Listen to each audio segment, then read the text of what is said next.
Ella Suffren, gestionnaire des affaires juridiques et contentieuses dans une entreprise de transport maritime. Bien.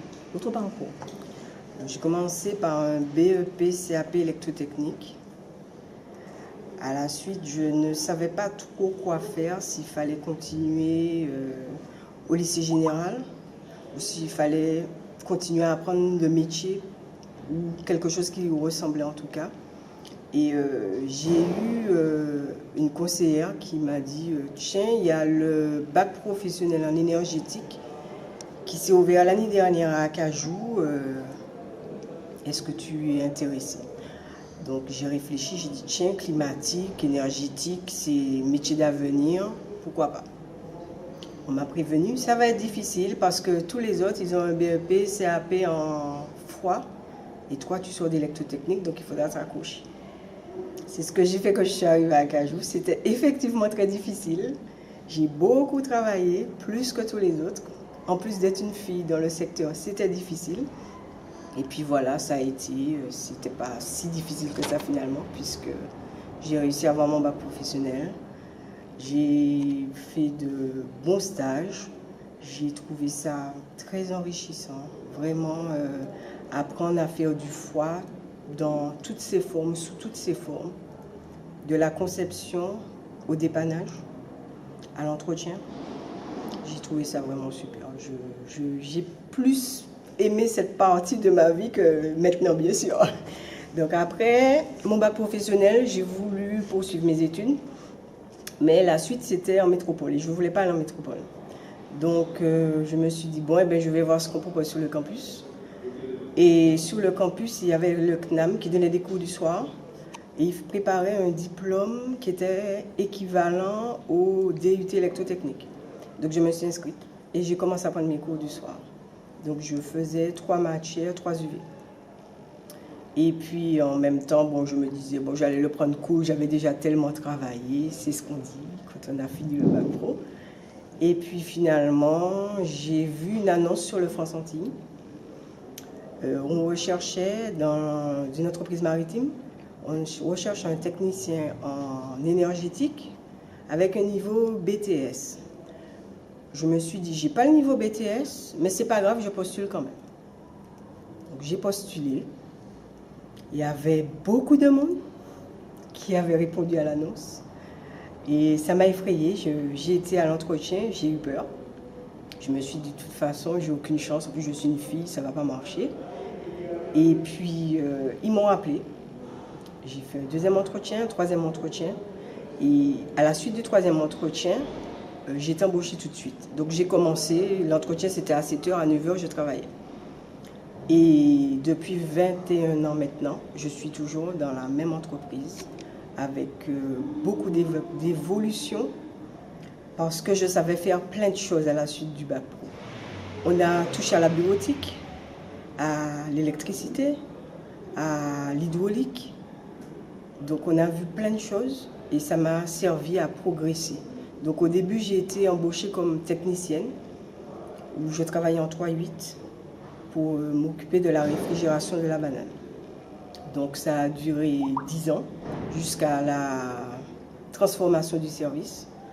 Et ensuite, donc, je me suis reconvertie. Je vais appeler ça reconvertie vers ce qu'on appelle l'organisation bureautique du transport maritime. Où je suis restée 8 ans et j'ai la chance d'être dans une grande entreprise où il y a beaucoup de corps de métier. Donc, une autre opportunité s'est présentée à moi. Donc, je suis maintenant au service de gestion des affaires juridiques et contentieuses où je retrouve mon premier métier, le foie, puisque souvent nous sommes amenés à faire des expertises sur des conteneurs réfrigérés, sur les marchandises qui arrivent avec, on dira, des anomalies, des soucis. Donc toujours, nous sommes comme des enquêteurs où on doit trouver la solution, la raison pour laquelle la marchandise est abîmée au sein du conteneur réfrigéré. Donc pour ça, il faut avoir des connaissances dans le foie. Et tout ça, c'est vraiment parce que mon bac pro était complet où j'avais appris, étudié la conception même du foie. Dans la section où vous étiez, est-ce qu'il y avait beaucoup de filles? Non, j'étais la seule. Vous étiez la seule fille? Oui, ici, la seule fille. Au lycée technique, on était deux en BEP, CAP, mais en froid, j'étais la seule. Est-ce que vous conseillerez une filière bac pro à une fille actuellement? Bien sûr. Pour moi, je pense que c'est ce qu'il y a de mieux en tout cas, le bac professionnel. Parce qu'on apprend un métier, on apprend le métier au complet, quoi. On arrive sur le marché du travail, on sait déjà faire quelque chose. Est-ce qu'il y a quelque chose qui vous a marqué dans en bac pro? En bac pro, vraiment, j'ai eu deux professeurs qui ont suivi tout mon parcours. En fait, ils connaissent ma vie professionnelle maintenant. Parce que c'est vrai que ça a été dur pour moi. Au début, je ne vais pas mentir, c'était vraiment difficile. Je m'accrochais. Il y avait plein de choses que je ne savais pas faire parce que moi, je sortais d'électrotechnique et les autres étaient sortis de la filière froid, du BEP, CAP froid. Donc, la soudure, je ne savais pas faire. Tout ce qui concernait les circuits à eau, je ne connaissais pas, je n'avais jamais vu. C'était pénible. Eh ben, mes professeurs, ils voyaient que j'étais motivée, ben, ils me faisaient travailler plus que les autres. Donc, lorsque les autres sortaient à 4 heures, moi je sortais à 5 heures parce que je travaillais encore avec mes professeurs qui me poussaient. Et ils ont eu raison de me pousser parce que bon, j'ai réussi mon bac pro. Mon projet, en tout cas, je crois que j'ai eu 18 ou 19, c'était sur la climatisation des autobus. Où j'avais fait un stage dans une entreprise où ils s'étaient spécialisés sur la réparation des clim auto. Et voilà, quand j'ai présenté mon rapport, ils n'avaient même plus de questions à me poser parce que c'était complet. Donc, est-ce que vous pensez qu'en bac pro, le rapport entre les enseignants et les élèves est important? Oui, très important. Moi, je pense que si les enseignants ne sont pas proches de leurs élèves, ne les motivent pas, parce que je crois qu'à cet âge-là, on a besoin de la motivation. Donc, s'ils ne nous motivent pas, on baisse vite les bras.